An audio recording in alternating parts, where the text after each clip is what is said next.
Young Africans of Tanzania have lodged a letter of contest to the Confederation of African Football (CAF), claiming possible match fixing and administrative error during the Champions League quarter-final against Mamelodi Sundowns at Loftus on Friday.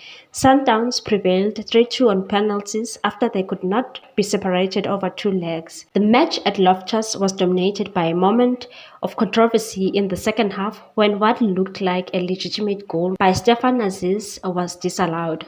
After the game, Yanga coach Miguel Gamondi strongly questioned why Mauritanian referee Dihan did not go to the VAR monitor to watch the incident and satisfy himself before sticking to his decision that it was not a goal. On Saturday, Young Africans released a strongly worded statement where they made it known about their intentions to lodge a contest against a possible administrative error and match fixing in the match, and is also requesting an investigation into the matter. We, the undersigned, representing Young Africans Sport Club, hereby submit this contest in accordance with rule of the CAF Champions League regulations as amended from time to time. The contest pertains to a possible administrative error and match-fixing incident during the quarter-final match between Mamelodi Sundowns and Young African Sport Club played on April 5 at Loftus Versfall Stadium in Pretoria.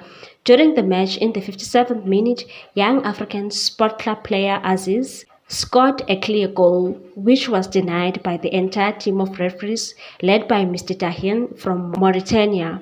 Despite the availability of video assistant referee technology, Mr. Dihan and his team, including Mr. Daniel Ai, assistant referee from Ghana, and Mr. Jason Dos Santos, assistant VAR from Angola, intentionally neglected to review the goal incident through VAR, thereby disregarding the principle of fair play and justice in football.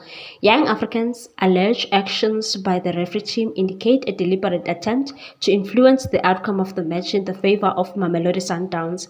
The incident raised questions about the integrity of refereeing standards and the effectiveness of VAR. The statement further said, "We request a thorough investigation into this matter by Confederation of African Football to uncover any evidence of administrative error or match fixing. Such actions are detrimental to the spirit of the game and must be addressed promptly to maintain the credibility of football competitions under CAF." Young Africans urged CAF to take appropriate remedial action, including but not limited to conducting a detailed review of match footage and VAR records. Please like, comment, share, and subscribe for more sports news.